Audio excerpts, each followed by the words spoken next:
Hello and welcome to another episode of the podcast you don't want to be on after such a long break. I was just going through some things in my life with my business. I will talk about them, not right now. When I'm ready mentally, I will definitely share my story, but not today. Anyways, let's get on with this episode. We have Hassan on our podcast, and we will listen to his story.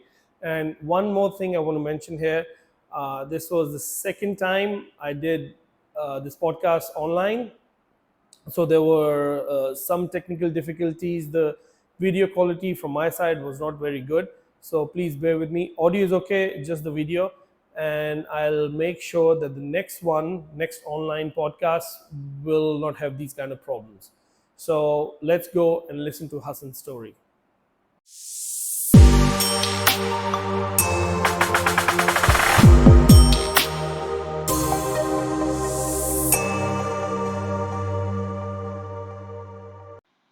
Thanks a lot, Hassan, for joining us for another episode of the podcast. This is a little bit different than our usual theme. Hassan was on Shark Tank Pakistan and unfortunately couldn't get the funding. And so I will ask Hassan to share his journey of what happened, the whole procedure from the day he found out the Shark Tank Pakistan is taking applications till the recording and till the rejection. And if you don't mind, Hassan, if you can tell a little bit about yourself, what your startup is, what you do, what you did before, so that our audience can get a little bit of idea of what you exactly do. So over to you. Yeah, Assalamu alaikum. So first of all, thank you for having me. So as you know, my name is Hassan Kashif. I'm the founder of Gum and Gums. So Gum and Gums is a sustainable oral hygiene brand which has innovated an autonomous flossing device called Dr. Floss. I came up with this idea back when I was in during my undergrad. I was on the pre-dental track at Montclair State University as a biology major, where I was shadowing dentists, working in dental clinics. So that's where my interest sort of developed. So, Okay. and then since then, after that, I won first place at my university's pitch competition, and I was the first non-business school student to in the history of my university to win that pitch competition as a STEM student. So we sort of made That's great. uh, like a small piece of history at a university too.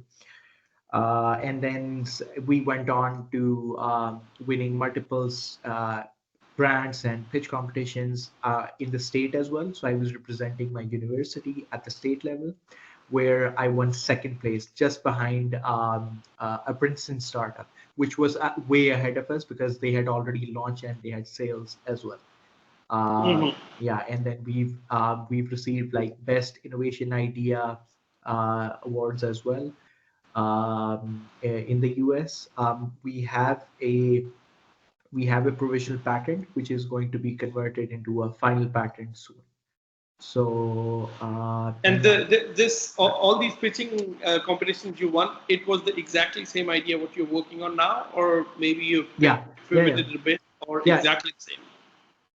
Yeah, the idea has been the same. So the idea behind it was simply to make, like how in the US Trump says, "Let's make America great again." Hmm. What I wanted to do was make flossing easy, right? Flossing is a Okay. 200. If you actually look up the history, flossing itself was invented 200 years ago, right? So there's Mm-hmm. been little to no innovation in this field. We talk about flying cars, AI, robots, Elon Musk taking over the world, but we can't fix the simple issue of flossing.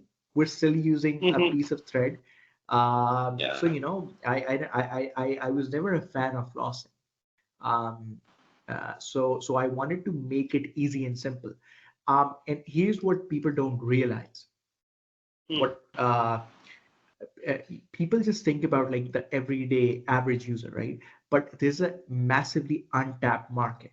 So, for instance, the Hmm. senior citizens, children, or people with disabilities, people on the spectrum, people with neurodivergent issues. So there's a massive market which nobody caters to, and I wanted to make flossing a universal, quick, and easy solution to everyone. And that's where I sort of came up with my idea, and that's why it picked up so much traction. Whenever people talk, listen, look at the idea or listen to it, they love the concept Okay, that's because great. there's a need. And what stage of your startup are you at the moment? So we're early stage. We haven't launched yet. So we're looking for to secure funds to Okay. finalize our prototype and go to manufacturing. So we pretty much have everything else. We're just looking for the funding, and then we would go to market. All right, great. I hope some investors watching this, and if you think Hassan's idea is great, please feel free to contact us. Okay, Hassan. So now we'll get to why you're here. Shark Tank Pakistan. Because Shark Tank has been going on for I think more than 10 years in US, and Yeah.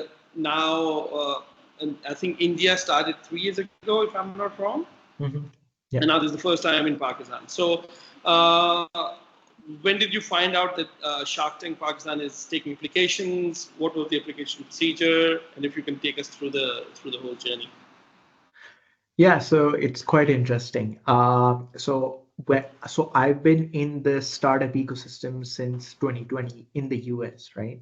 So because of being there, I was already connected with even some of the sharks on LinkedIn, and a lot of the like the big names in the Pakistani startup ecosystem, because a lot of them were from overseas or even from the US as well, right? So I was already part of that ecosystem. So I had heard about the original announcement where basically the founder himself, Usman, he was also incubated in a overseas accelerator. I don't remember the name of it, but I first heard that announcement that they had made this agreement. So I was aware of this maybe a year or maybe 2 years, like a year and a half ago, that Mm-hmm. this was coming to Pakistan before it even came on the internet. So I first saw it on LinkedIn. And this Usman you just mentioned, is it one of the sharks as well? Is it the same guy or No, is no, no, someone no, else? no, no, no, no. So I'm talking about. If I hope I'm not getting his name wrong, but I think it's his name is Usman Malik, I think, Okay. or yeah. Okay. That's like the CEO of who actually brought Shark Tank, right? So his business is Shark Tank. Oh, So okay. people Okay. also need to realize that Shark Tank isn't a green, like the channel. It's not a green. They're just a broadcasting partner, but the business itself Okay. is different. So they brought the global franchise to Pakistan. Okay, okay, okay. So this Yeah, Green Art Entertainment is just they're just the broadcasters, so they just have the broadcasting yeah, rights. yeah, yeah, Nothing to do with yeah. the franchising of No, the thing. no. I Okay. mean, it could be. This could have been Geo or ARY or Uh-huh. any other you know news channel. Which and which channel is broadcasting it? Because I've only seen it on It's YouTube, called so I don't Green. know. It's Oh, it's yeah, in okay, Pakistan it's called Green, Green channel, okay, something okay. like that. All right, okay, okay. So you find it out, and then I think they started to. And how did you know that they were now taking applications? And when was it? So I mean, originally, I was excited for the Pakistani ecosystem that it's a positive thing which is coming to Pakistan. But again, I never planned to come to Shark Tank Pakistan because I was in the US. So if anything, I would have maybe thought I would go to Shark Tank USA. Hmm. But there's life as it is. We have our plan, and then there's Allah's plan, right? So I just happened to be in Pakistan because my grandmother passed away, and since I was here, and the applications opened up, and I just like applied, without any uh, without putting too much thought into it, and I was like, let's see what happens. Mm-hmm. And so from the day you applied, or from the date you applied, how long did it take for them to get back to you? I believe so. This was like a few months ago. I Mm-hmm. my memory might be off, but I remember they had a date. So like when I applied, like when it came out, I applied right away, and I think there was like a cutoff date. There was a deadline, so maybe it was like a month's wait. And then I just remember even after the deadline, they extended it because people found out some people they couldn't apply, so they extended Uh the huh. dates. And yeah, so Okay. this took about like maybe a few months, maybe. Uh huh. And And then the no, please. What are you saying? yeah, so I was just finishing off. So after that, there was a confirmation email that you've been selected, and then you've been selected for like a trial. So so there was this like a mock, you can call it a mock pitch, Mm-hmm. where we got a chance to pitch our startup idea with our pitch decks. And by the way, we were evaluated by different judges from all over Pakistan. So for instance, for mine, I was judged by, I think it was like NIC Karachi. I think the judges were from there. But again, Okay. so yeah, they had basically outsourced the judging to all kinds of different NICs and different kind of, people in the startup ecosystem who were part Yeah. of Yeah. this. Okay. And how and the first mock-up thing, was it online or was it a physical event? No, so this was on Zoom. Okay. This was online, yeah. And then after I got selected to this, I was given a select, like there was like I think maybe 13 or 14 days of shooting, something like that. Okay. And then they said, select your dates. and uh, and then they first of all they called us, they emailed us, and then that's how we sort of interacted with the team, the production team. And and how was the trial? How was it difficult?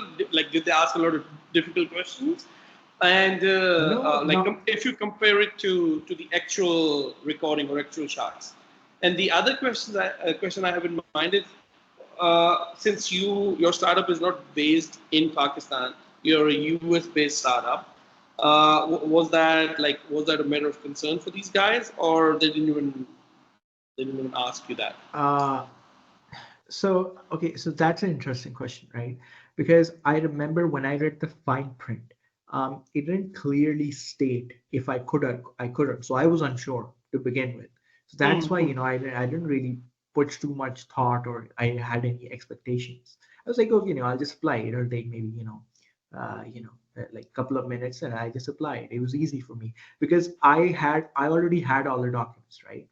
Like I Mm-hmm. have my business plan, my pitch deck, like everything. Like this is not my first time pitching, Yeah, but of this was the course. first time pitching in Urdu. So that's where I sort of struggled, because like I've never uh, had the opportunity to pitch my startup in Urdu, because you know I Uh-huh. had to do it in English there all the time.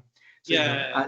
especially with like the medical lingo, there's like so many words that I don't know what the word, because I was born and raised in Pakistan, right, Lahore. So like Mm-hmm. it's not like I don't know how to speak Urdu or Punjabi. I do, but like when it comes to work, even like in Lahore, like Alhamdulillah, I've had private school. I've been to private schools where they Mm-hmm. teach English. Their focus is always on English. So Urdu has never been a strong point. Even like I remember, I always used to have a better grade in English than I did in Urdu, which is unfortunate as a country. Okay. Uh, Uh-huh. yeah. So it was like your one of the main worries you had were, how would I present in Urdu compared to how my pitch would be, because you were so used to pitching in English.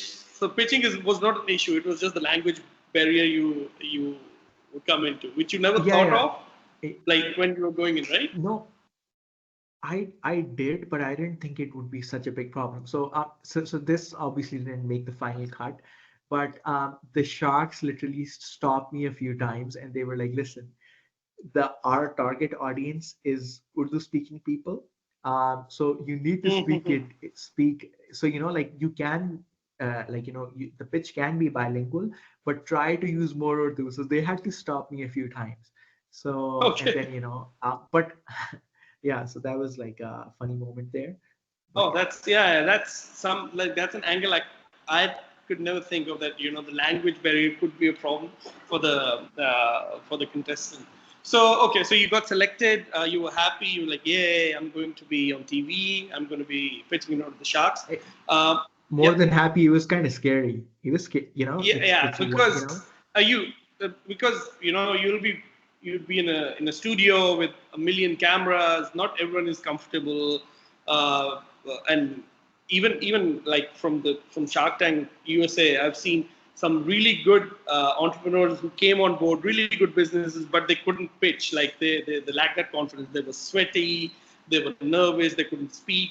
So of course, pitching is not easy, especially when uh, five people are just staring and you think they're staring down my soul, not even just they're judging everything I say or everything, even my breathing. So yeah, it could be, but it's part of being an entrepreneur. You have to know how to pitch, but it's not a strong thing for every founder. Some are good in speaking, some are not. So yeah, I can totally understand. First time I pitched, I was sweating, I was nervous, but then you get used to it. But you had that and the language barrier, so you had two things to worry about, kind of. no, there's so I mean these were like the obvious ones which like I had in the back of my mind. But I think the bigger and the more problematic thing was, so their production team and they're sort of like there was this director who like was making unnecessary comments, and he sort of like he was forcing us to change. He asked me to change my pitch like like the hour before, Oh, which is yeah, because look, the problem is like I had prepared my pitch a certain way, but then he sort of asked me to literally break the pitch down to 1 minute and 30 seconds. okay, So just okay. imagine like I had everything prepared, right? Like I look, you're anybody who's pitched before, they understand, like like for example a pitch deck, it has a structure like introduction, Yes, problem, yes, yes. solution, your target market, Yeah, target competition. audience, and all of that, right? But then but so like any good pitch is supposed to have a good hook, and then it's supposed to have a good story, right? It's supposed to have substance in order to for it to make sense. But Hmm. here, because the only thing that they were concerned was like the commercial value, or like the like um, eh, they honestly wanted it to be scripted, sort of fake, like drama oriented, so that their TRP would go up. Um, this is not how you're supposed to pitch.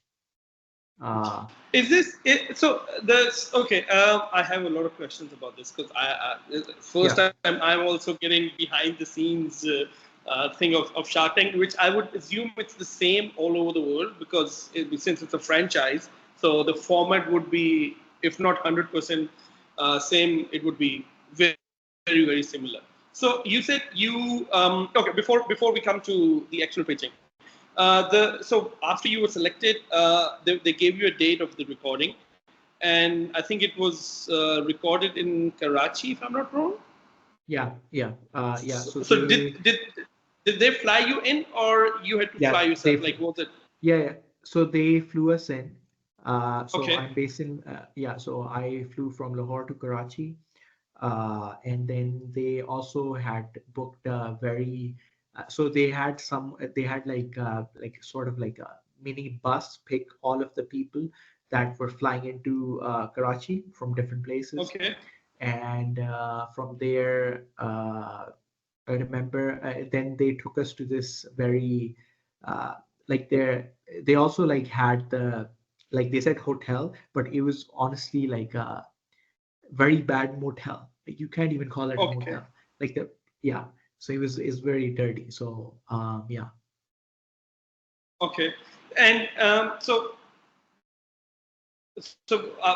you landed in Karachi. You were put in this hotel slash motel, and then on the day of the recording, so how many uh, contestants are do they record in a day?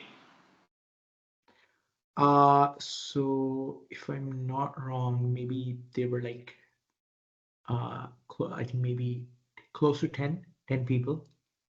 Okay, so 10 people you all are taken at the same time, and then you just wait till everything is ready, and then you. Is there any like before you go on stage? Is there any um, like do they tell you about how to like how to be in front of the camera, the production things, which not everyone is aware of. Like I'm not talking about the Yeah, yeah, pitching part. I'm just talking about the being in front yeah, of the yeah. camera and all. I, Like, is there any? I mhm. Um, I'll come to that. So I think first of all, so let me just get back to when we actually landed.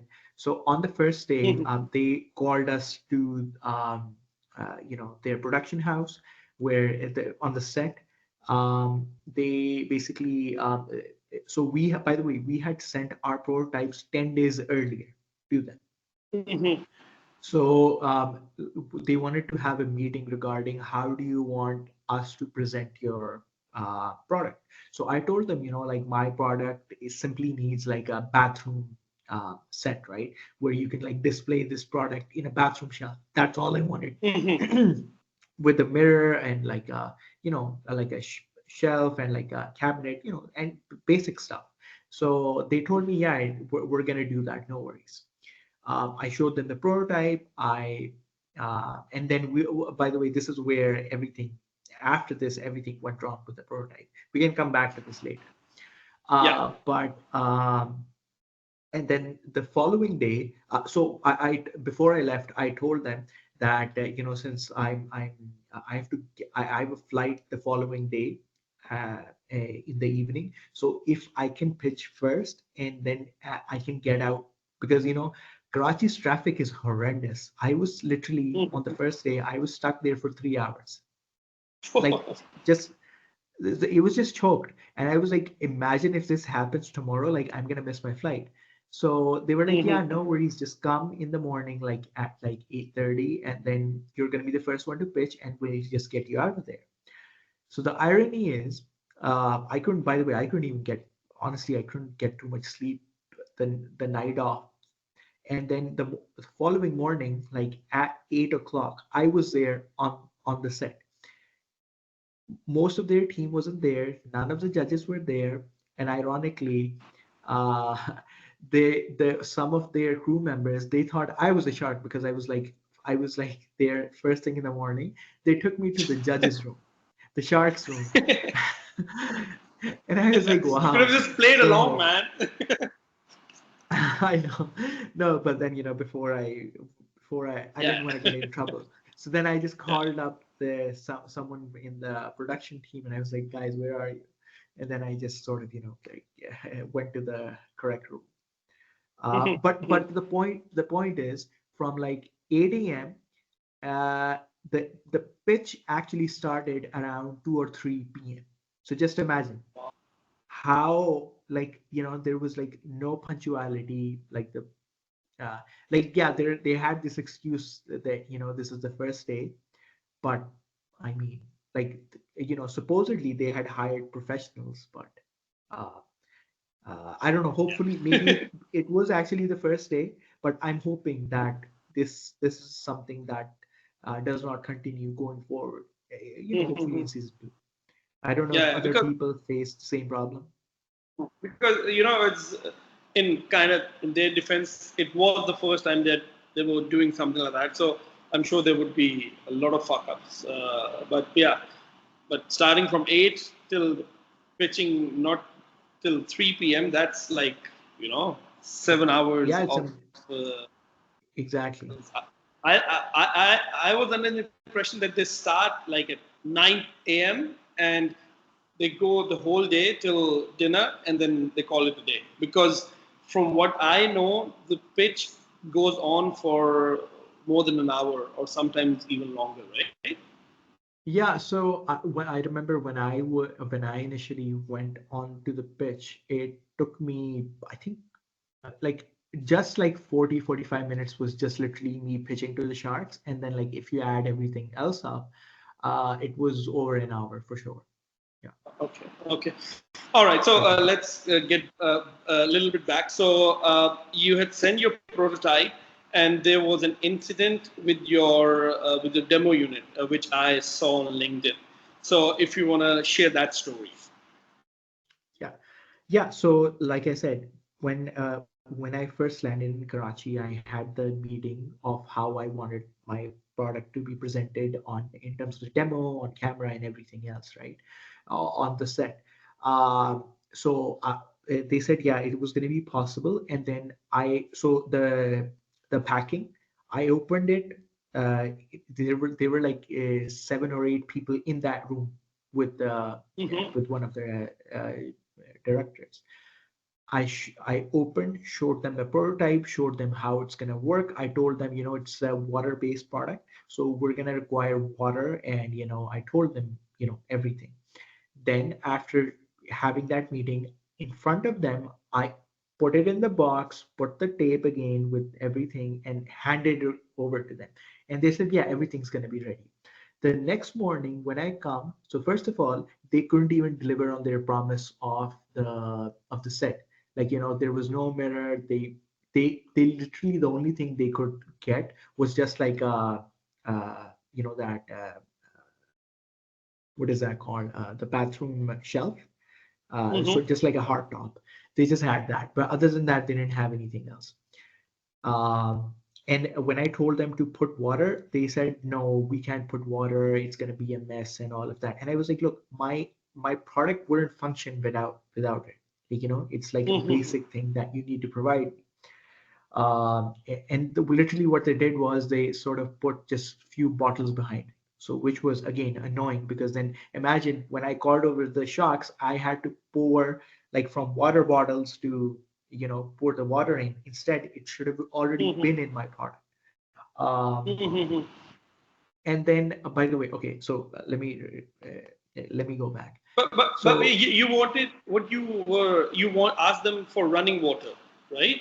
Which no, no, no, they not running water. I just so my product had a tank, like a reservoir tank, okay. which I Yeah, said yeah. that if you could fill this up with water beforehand, so then all Ah, what I okay. have to do is press a button, and it would just It the will do demo its would be thing. in Yeah, front yeah. of you. Okay. Exactly. Yeah. So anyway, so let me go. I jumped ahead. Mm-hmm.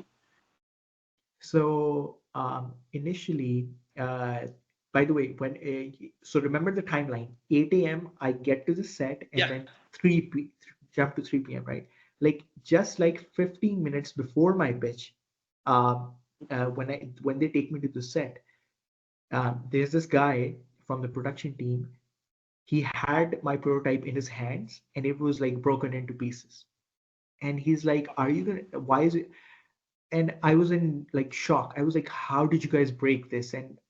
And then obviously nobody was ready to take responsibility, and I was like extremely furious with them. uh, then with their strategy with me was to simply make calm me down so I wouldn't make a scene. The reason was because they had this some guy from like global Shark Tank, like maybe their corporate office or something, who's just some white guy, Okay. right? uh, who was monitoring this, and they didn't want him to know that they had caused a big fuck up. So Okay. they were like, "Oh, like don't frown, don't be serious, like smile." And I was like, "How do you expect me to smile when I'm going in front of national television and you've broken my product right before my pitch?" So it was honestly a shit show. Then I asked them, I was like, look, what's happened, like, I'm not like I'm furious, but I'm not gonna uh the only thing I can do is maybe fix this. And I asked them for some tools, because obviously I didn't have any of my tools with me. Mm-hmm. So it took me another 3 hours. So from 3 to maybe 5 or 6 p.m. Uh, I literally fixed the prototype enough so it would just do the bare minimum. And then after that, I went in for my pitch. So and then So I you did you my weren't the pitch, and first then one then, right? yeah, You, I was the be- second one. okay. I was initially I was supposed to be the first one, but then since they fucked, they messed everything up, so I had to go there and be the second Oh, okay, one. Yeah. okay, okay, okay. So you, and the demo went all right, from what I remember. No, no, No, actually, it didn't go. no. So if you actually go to the YouTube video and you look at it, you'll see that they didn't show the prototype, Oh, like how it was demoed because, and by the way, so I mean, so after, by the way, after the pitch was over, they called me again and they said, even though they had like everybody said, like I couldn't secure the funding, they called me back and they said that we needed to record another shot of the prototype because we weren't able to get it the first time. So we did that. So it was that entire thing was staged with the sharks, uh-huh. and just imagine like you couldn't get funding, and now you just Yeah. have to like act in front of the camera because they're making you do that. So it was quite painful. Wow. Okay. Okay. So these are insights like I think anyone can even think of. Okay. So this whole thing happened with the demo unit, and then they said, "Okay, Hassan, you're up next." Yeah. So you walk down that little corridor. The doors open. How No, was no, that no. experience? So Oh, or no, there no, no. something So else before you want to? Okay. yeah, yeah. So I mean, first of all, Sure. there's like in the set, there's this waiting area where all of the contestants are. Mm-hmm. Um, so you're there, and then one by one you get called to the set. So first of all, nobody's allowed in the set until you're to pitch. So first of all, Okay. by the way, they did a good job on the set. The set looks very well made. It looks good. Yes, that's true. That's Um, true. so then the supposed door, so there's like a different hallway that sort of takes you there. So there's a camera guy behind it. So they sort of tell you, first of all, they tell you, the circle, they tell you that you're going to stand exactly where you're going to be standing and Mm-hmm. looking. And by the way, to answer your previous question, the cameras, so there's like a dozen cameras there, right? So if you just stand in the right spot, the camera is going to get you. So it's not like you have to put extra effort into it. And those Mm-hmm. cameras, they're already set up. So all you have to do Mm-hmm. is simply just look at the sharks who are actually staring down your soul, and like five of them, right? So it's like you have to, like you have to like scope the view the entire time. And then I Mm-hmm. think one of the most I think difficult things is when they're speaking over each other, or like so it's like the hardest thing is like you have to like tell yourself like who are you going to listen to and who you're going to respond to. So that's Yeah. something which is you can't prepare for that until it Yeah. happens to you.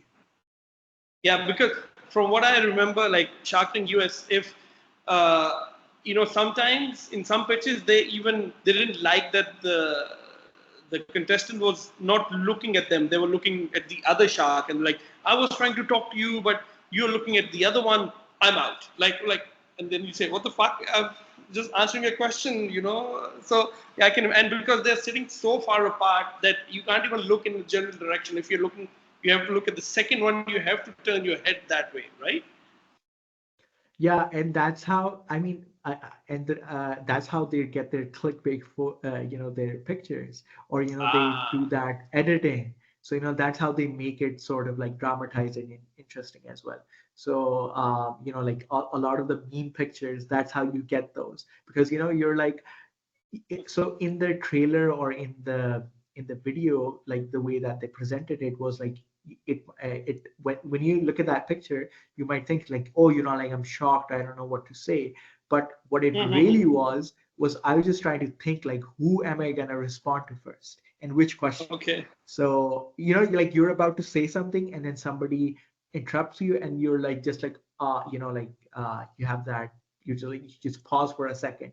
But in terms of the camera and the video, it looks very different from what the reality is. So yeah. Mm-hmm. So, okay, now I'll get back to the questions I said earlier I had in mind about the pitching.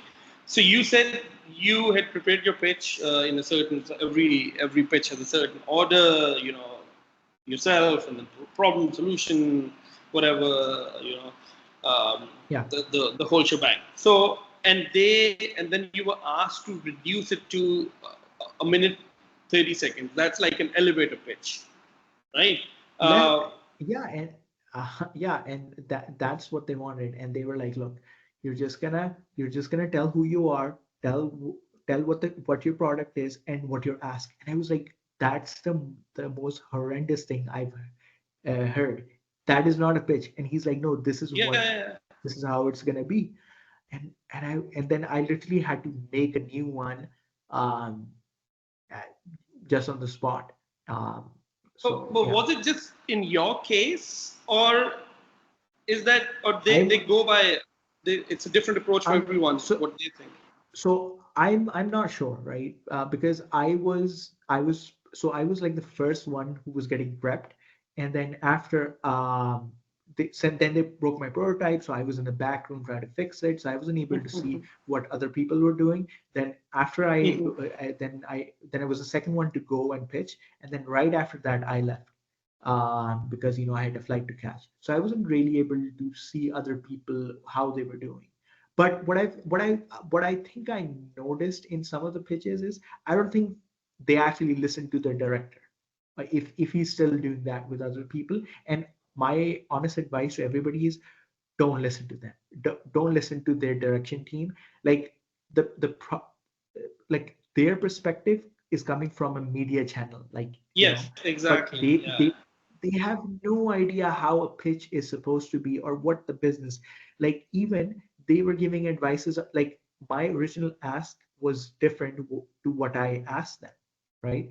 They were Mhm. like he literally just told me right before I was about to go and not go on outside the door. Mhm. He's like, look, you can ask whatever you want, but my advice to you is, look, these are he quote unquote his words, these are Pakistani sharks. They have money to give, but not too much. These aren't USA sharks. So just look at their mentality that they have towards their own sharks. Um, they didn't believe in But the your sharks your themselves. ask your but your initial ask was already in your pitch deck, right? So they knew exactly how much you wanted to raise. No, no, no, no. So I don't think I'm not sure what goes behind the scenes, but we were simply just told that we're gonna have a mock, like a trial, and in that trial, if we like you, we're gonna select you. So I don't. So okay, but I've also heard that the Sharks did not know about us. They did not about know any of the startups or anything. So they were kept in the dark as well. So I think that's the That's format of the yeah. show. Yeah, that's. I think that's what I heard as well. That the sharks are not told about the participants.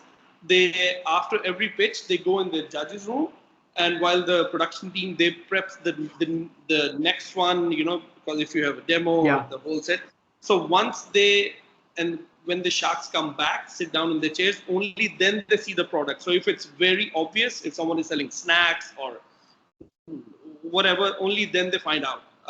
Before that, they have no idea who the person is, who's going to come. So Yeah. sharks have no idea. Yeah, so no, so yeah, no, I don't think so. They've But seen any pitch but deck. but but now what I'm thinking is, if they're asking you at the last minute to change your ask, I mean, that's pretty fucked up, because if you're going in there, you have a number in mind. I want to ask, I want to raise this much money for this much equity. If you're asked to change, then you if the whole numbers are just Yeah, gone. Like, eh, what? that's why my experience wasn't a good one. Like, look, I love the show. Like, I've been watching this Yeah, show of since course. I was in high school, right? And that's how uh,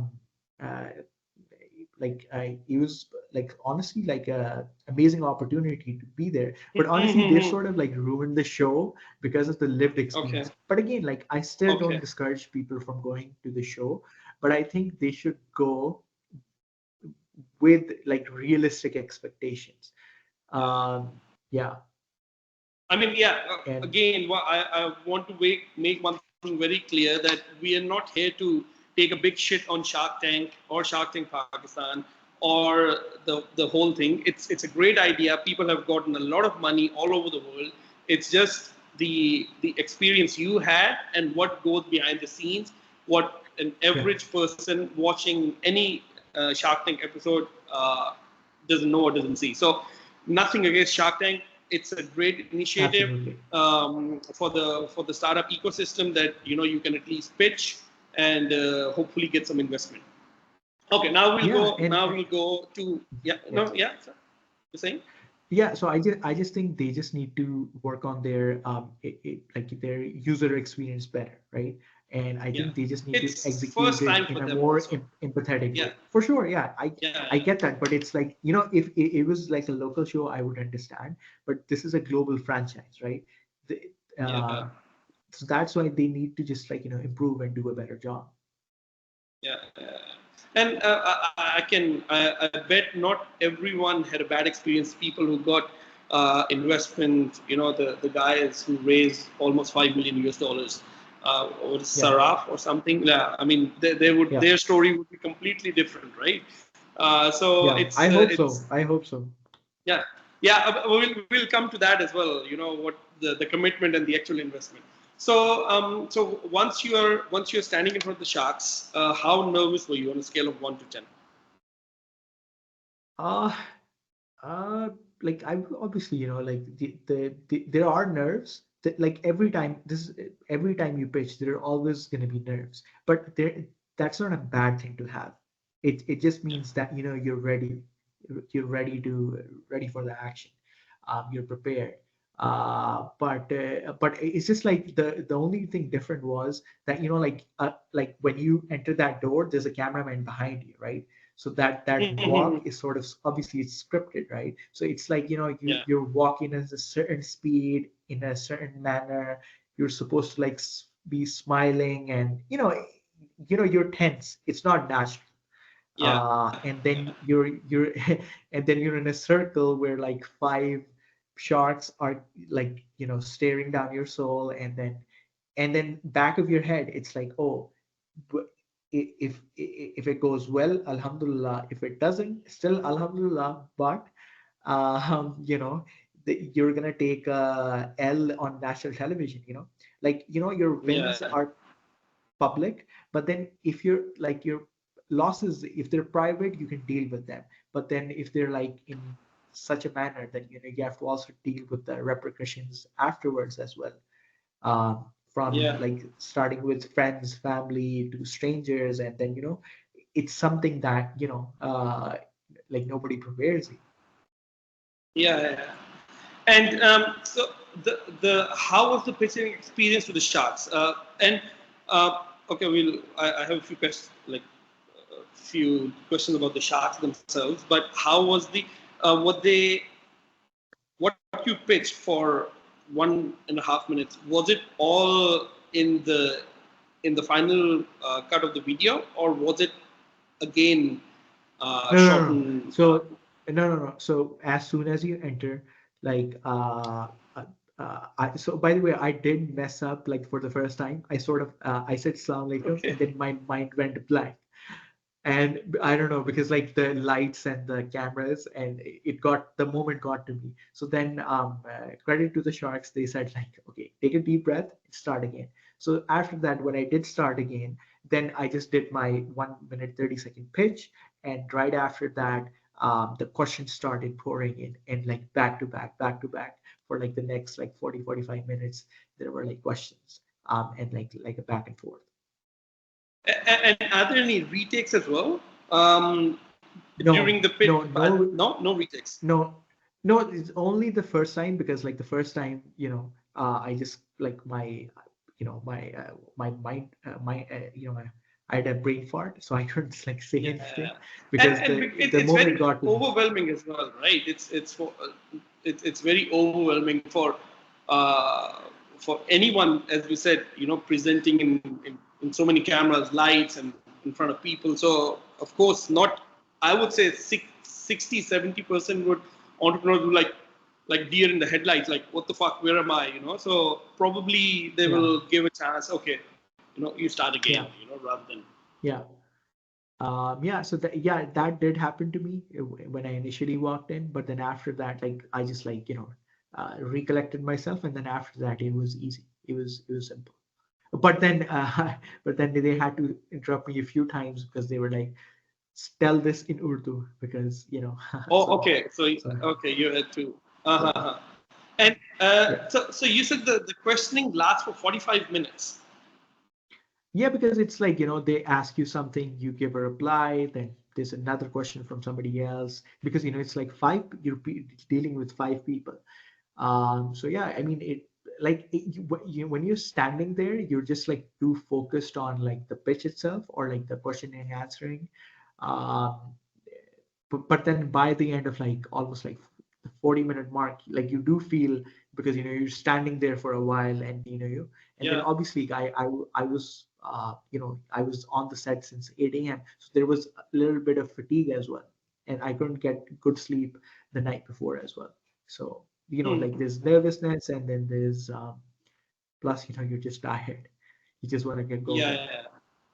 And you can, I assume you would be able to take a breather in between if it's going on for too long, No, like a no, no, water break there's or no, no it just it no. just goes on. It sounds like maybe 45 minutes, somebody listening at home, it might sound a lot, but honestly, it goes by quick. Like, yeah, you're Yeah, there, but like, there's a lot to talk about. Like, it's a real negotiation, right? It's informing people that like people who you're meeting for the first time, they don't know you, they don't know your business, so you have to convince them, and like at least clarify it, mm, from their misunderstandings to anything that they're asking. So you have to give them a lot of information. So in even obviously for them, from their perspective, I'm sure they get overwhelmed by such a big amount of information in such a short span of time. yeah. And they have to make a decision there and then, right? It's because Exactly, normally if you exactly. because we've all been through the investment rounds. It's there are several meetings, and then they have to talk with their internal teams and their if it's a bigger investment with their with their partners and with the principal. And but this is since compressed in a very short amount of time, so they have to. So the scrutiny would be next level. Okay, so for people who didn't watch Hassan's pitch, uh, okay, do you mind telling them, were you not offered a deal, or you were offered a deal and you rejected it? No, so I was not offered any deal. My ask was 7 million for 10%. But the irony is, on television, they wrote 7 CR, so 7 crore, which I did not ask for. So seven So like crore would be around how many dollars? uh, 7 crore, maybe around 250, 270, Okay. two But hundred that was fifty. not your ask. No, That was my not your my ask. You ask were was only seven. asking for 7 million. Yeah, so like 70 lakhs in PKR. Uh, Uh-huh. yeah, so massive difference. But on television, if you actually look at my page under my name, the ask, they wrote 7 CR for 10% equity, which a lot of people after called and texted me, they're like, Are you crazy? You're gonna ask for so much money from them?" And I was like, no, I asked for 7 million. Um, and then I just realized that that was a mistake on their production or like their video editing team or whatever. But that's not something Shark misunderstood as well. They understood that you're asking for only 7 million for 10%, right? Yeah, yeah, I'm sure they Yeah. understood that. They understood that. Uh-huh. Okay. And how are the sharks when you're with the questioning? You know, something very friendly. Are they as nice or as I wouldn't call them bad as they appear or as the production team makes them uh, Yeah. like good cop, I bad cop. Yeah, so I think it's a mixed bunch, right? Different, five different people from five different places with different backgrounds. Some were professional, like for example, Mr. Faisal Aftab, extremely Yeah. professional. He was polite. Some were like witty, like Usman tends to be a little witty, and even Mhm. uh, Rabil as well. So they have that, and I mean, even if they are, uh, I don't think they were rude, but I think sometimes it might have felt maybe a little insensitive when you're actually, because look, as like the perspective of a pitcher is you're at a very very vulnerable stage, Mm. right? You're putting yourself out there on national television. So like even like the slightest thing, like normally if we were in a cafe or in a regular meeting, like it might not have bothered me or like anyone, right? But I think when you're there in such a vulnerable position and like you're nervous and everything else going on, like even like the slightest bit of thing, it gets to you, because everything Yeah. is so heightened around you. But generally, I don't think they were. I wouldn't call them bad. I think they're good people, but Yeah. it is what it is. You just have to take their feedback and just work on your startup, regardless of Yeah. whatever I happens. mean, I think the sharks on Pakistan, Shark Tank Pakistan, they are way too nice.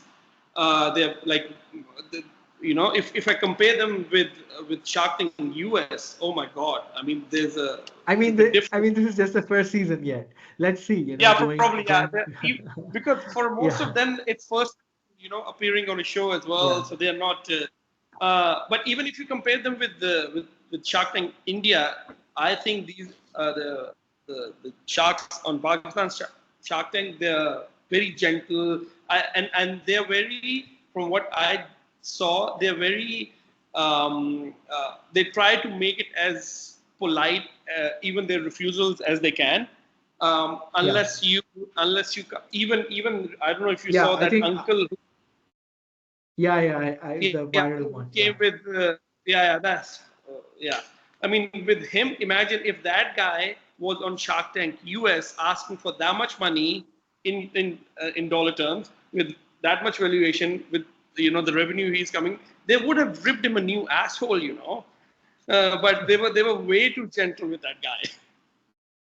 Yeah.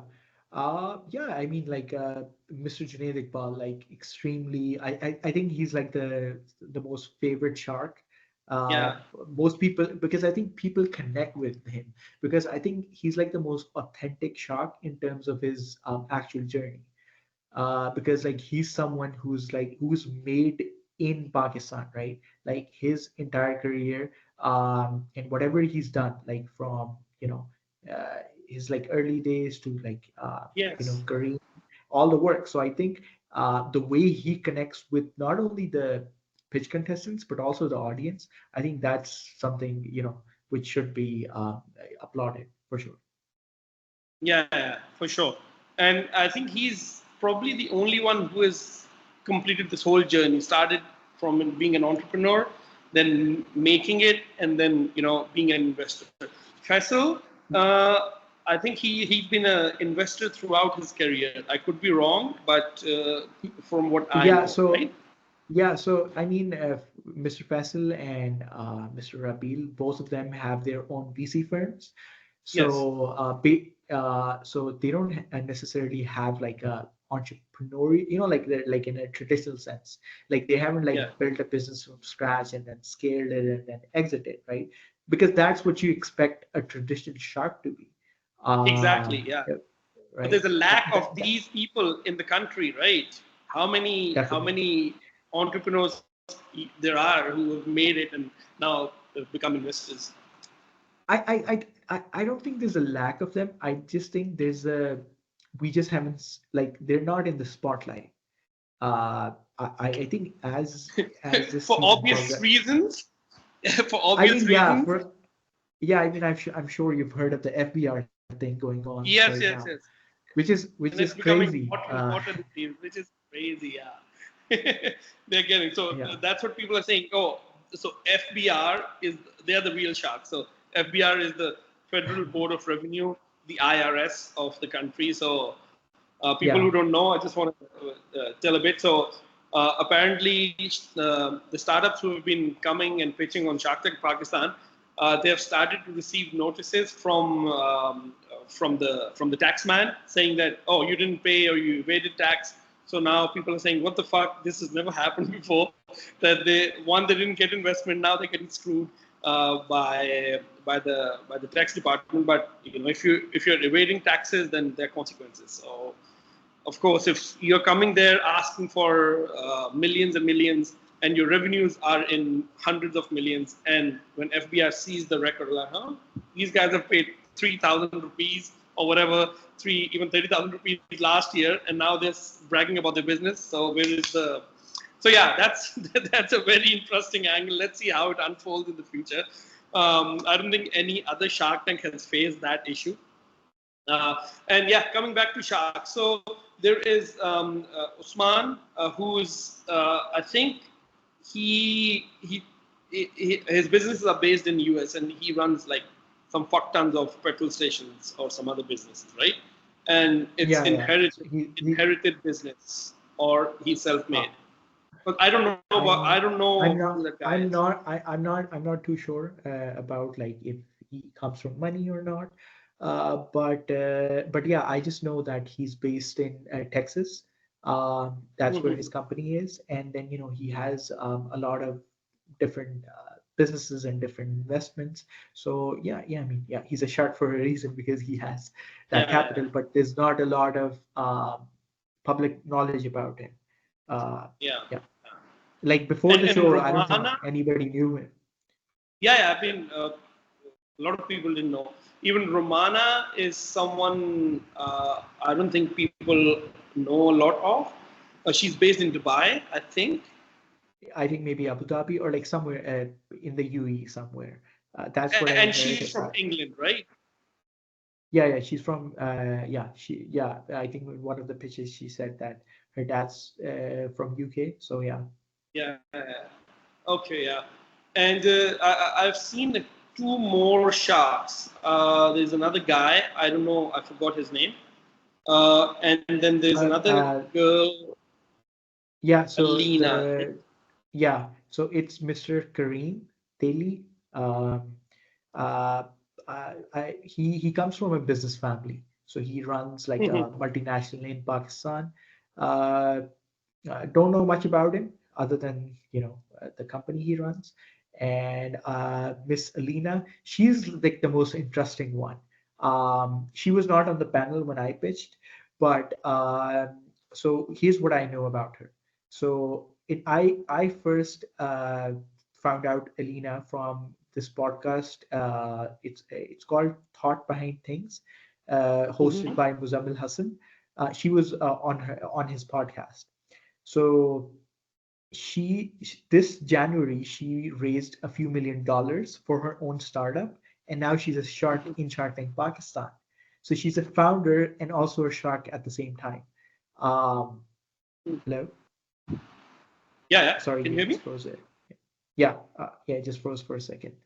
Yeah, so she's a founder and a shark at the same time. Is it still recording? Yes, yes. Oh, okay. Yeah, I thought it stopped recording. Yeah. So she's a founder and a shark at the same time. And she went to MIT for her education.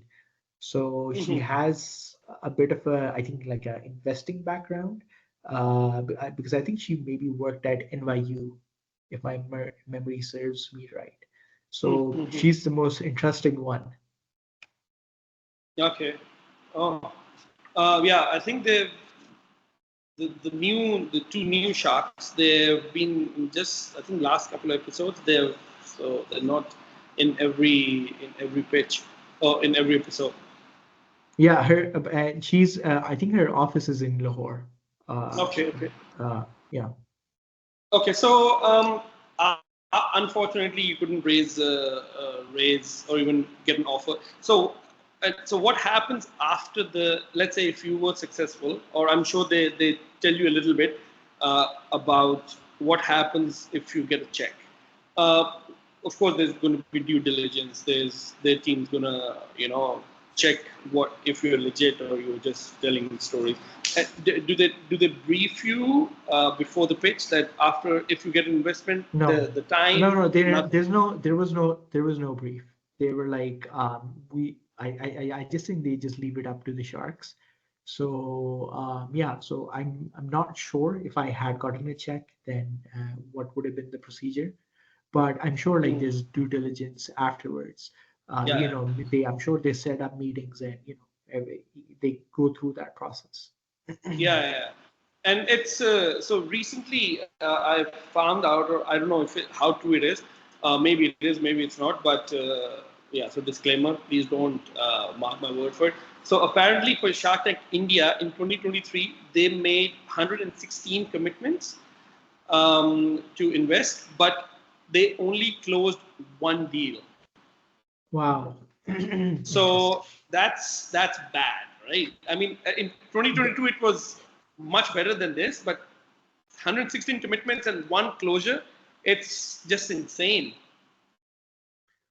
Yeah, I mean, I hope this doesn't happen to the deals that are closed here in Pakistan, because Hmm. that that puts a big question marks on the credibility of the sharks more than anything else, and then even the show, right? Because then like the the the main responsibility of the show itself is to pick the most credible and authentic sharks, who have a capital and they're like true to their words. Um, yeah. But yeah, so I was reading actually this article about this 116 commitments and only one investment. So that's what they were saying, that the Shark Tank has changed over the years. It was initially it was, yeah, you come on, you pitch, you get investment, but now it is more about your marketing. Like if you're, especially if you're in B2C or D2C, you come on the show, you showcase your product, and there's like a big boost in sales. A lot of contestants who has appeared in Shark Tank India, they said they didn't get funding, but they got so much traction after they appeared on the show that they didn't even need funding anymore. So it has Yeah. become more of a marketing thing rather than getting actual investments. And for the how sharks, I think they defend not investing is that, okay, whatever the entrepreneur presenting, the numbers they told us, it was all bullshit. So after they failed our due diligence, so of course we are not going to invest. So, but I don't think it can be that 160. If let's say if this is the case, it cannot be that 115 people who got the commitment. They all were lying. Yeah. Yeah. No, I hopefully, especially the deal with Saraf, I hope the deal materializes. But Mm. it's interesting to see. I haven't heard, but hopefully the deals do materialize. Yeah, yeah. And the other thing is, since this is the first season, this is the inception of the show in that country. So I'm not seeing a lot of like startups. I'm seeing a lot of conventional businesses, even like brick and mortar, but not startups. Where they're developing a product and it's SaaS, or you know Yeah. because I don't know if There. not a lot of people are applying. Mhm. No, so I don't think that's the case. So I think their focus is their focus, especially the two VCs. Look, their main agenda is to make money for their own investors, for their own shop, Yeah, right? of course, So of it's course. like so it's basically instead of looking at Faisal Aftab or you know Rabil Varaich, you're supposed to be looking at Zen Capital and Sarmaya Car, right? These are two different shops that their main objective is simply to make money for their overseas investors. So obviously, look, their main objective is to fund companies who are already in revenue, regardless if they're innovative or not. They're not looking, because if they were looking to disrupt, or they would invest in the most innovative concepts and ideas. But that's clearly not their focus. They're just out here to make their own profits, which is understandable. But it's sort of unfortunate because our ecosystem is so nascent that this is the time where they should be, because when they call themselves early stage or pre-seed investors, but they're actually not investing in those companies, rather than they're just looking for traction in terms of revenue and evaluation. If these two things make sense, it's an investment for them. Yeah, and see the other thing is with these two guys, because they're typical investors, right? They Yeah. invest in and so far they've invested in proper startups. But if we compare the ticket size of those investments compared to what someone who's come on the show and are raising money for their cookie business or stuffed toy business, the ask would be very different. They would be asking way less, right? And the other thing is because the scalability is the issue. If you're raising money for a restaurant in Shark Tank, how much can you scale? You cannot open 100 restaurants under the same thing. It has never happened on Shark Tank. So for a typical investor, for a VC especially, the return is not 100x or 50x what they expect. So that's I think that's one of the reasons these two guys don't invest in or what I've seen, they tend not to invest in that. Maybe if it's like someone is asking 4 or 5 million or even less, they would invest just to help the business, but they're not looking for the returns as a typical investor would. If you meet them in their office, then it would be a completely different thing. They would, the questions would completely be different, right?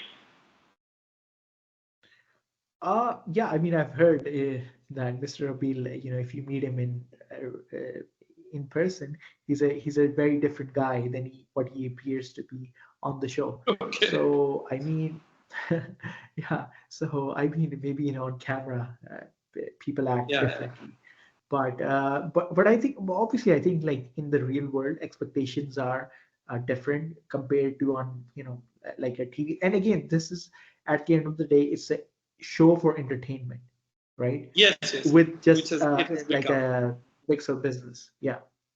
Yeah, true, true. Okay, so yeah, everything was done. You came back home. How has it been since then? Have you got any interest? Like, has your network increased? Like, what are the aftershocks of being on the Shark Tank?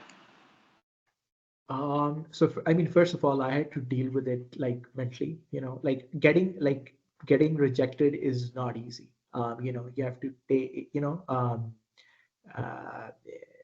yeah. So, like after that, Alhamdulillah, I went to Umrah. So it was amazing for me, for my Mm-hmm. mental health as well. uh, and I had to like reconcile with it, right? And at the end of the day, I just made peace with it, and it doesn't really matter because, first of all, the way we got connected is through my LinkedIn post that got almost 49,000 impressions. Wow. Okay, So that's big. even Mr. Rabil commented on it. The Oh, shark okay. saw it, interacted with the post. And then I had interest from different. I got like till this day, my LinkedIn request and DMs, they're flooded with people from all walks of life, and I have received interest from like investors as well. So hopefully, Okay. inshallah, yeah, we're able to do something with that. Okay. I really hope something happens, man. If you didn't get funding from there, I'm sure one door closed, as they say, another 100 open. So you said you just mentioned about rejections. Have you pitched to a lot of investors and gotten? I'm not talking about Shark Tank. I'm just talking like normal investors. And have you gotten a lot of no's? No, actually, so Okay. before this, so I've never raised any Okay. funding from like outside investment. So the Okay. $36,000 that I won were non-dilutive funding. So they were just pitch Mm-hmm. competitions and grants, right? And Okay. Alhamdulillah, I was always able to get money. I've Okay. came into first place, second place, third place, or but I always like want something. So I've never been rejected, but it was just a matter Okay. of like so for instance, when I won in the state, the only difference was that their startup was simply just ahead of me. It was more advanced Mm-hmm. at a later Okay. stage. So I think that sort of helps you. Okay. Okay. So, So so I, you know I the. never needed to raise outside capital. So I've never Okay. experienced this was my first time pitching Okay. to investors. Okay. So the reason I asked you this Yeah, particular question is because you're very young. You just graduated, right? yeah, And this is your first startup as well. So being an I mean, I'm not saying I've been an entrepreneur all my life. I started this thing only 2019. But if you have stepped into this world, you just brace yourself with hearing a lot of no's. It's just, yeah, but I think after, yeah, I can imagine that after when my first rejection, I was also down. But this is something you have to get used to, man. So don't yeah. don't don't just make sure it doesn't get to your head that you doesn't let it demoralize you. It's part of the game. You will hear 100 rejections and then you will hear one yes, and that'll do wonders for you. So that's something you have to be mentally prepared for, to to continue in this journey. So I'm just giving you a little bit of heads up. What's not discouraging you, but that's how the startup world is. There are a lot of rejections, not just investment, anything else. Like what I do, we have to deal with city councils, and we have a lot of rejections. So you just become numb after a while. So that's something you have to be prepared mentally as well. No, I think it's great advice to any entrepreneur, including myself. And I just think like over time, you just develop a thick skin Yes, yes, because you have to, right? And then yeah, and then at the end of the day, you just understand that like the no's or anything, like even like your wins or losses, they're never personal. Like it's just a matter of action, right? The action you take, it will have any kind of consequence, good, bad, ugly. It's all a part of it. yeah, So yeah. I just think you just have to keep taking action. Uh, it doesn't matter how long it takes. Like how Mark Cuban says, you only have to be right once, and that'll do the job. Yes, yeah, that's So true. yeah. So That's true. yeah. Okay. Well, we could go on for another couple of hours, but I think I have to now, just wind it up. Any closing remarks you want to, any advice you want to say to give to entrepreneurs, or especially someone who wants to go on Shark Tank? What they need to be prepared for mentally with their business, what to expect. I think after listening to this, they'll. So I mean, first of all, if anybody wants to reach out, I'm like they can reach out to me on LinkedIn. I would love to like offer any like specific advice or just be of any help. Uh, you know, so no problem in that. And then second of all, I just think if you're going there, just know what you're going there for. So if the Hmm. worst case is you'll just get free airtime to pitch your startup, so just use that as content for yourself and your business.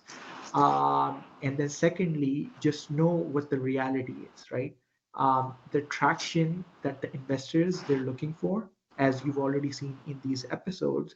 Like for example, the most innovative uh, startup was Dr. Sarah Qureshi, the aerospace engineer, right? And despite Mhm. all of her achievements, she was not able to get secure investment. So you just need to understand whether you're just like uh, like uh, like any kind of business, or if you have an innovative startup, just know how, just go there with realistic expectations, and regardless of whatever happens, use it to your advantage, because this is undoubtedly, this will open more doors for you. For Just sure, like yeah, yeah. having that stamp of, like, that you've been to Shark Tank Pakistan, it's a achievement in itself. In So I itself, mean, exactly. yeah. I couldn't agree more. Yeah.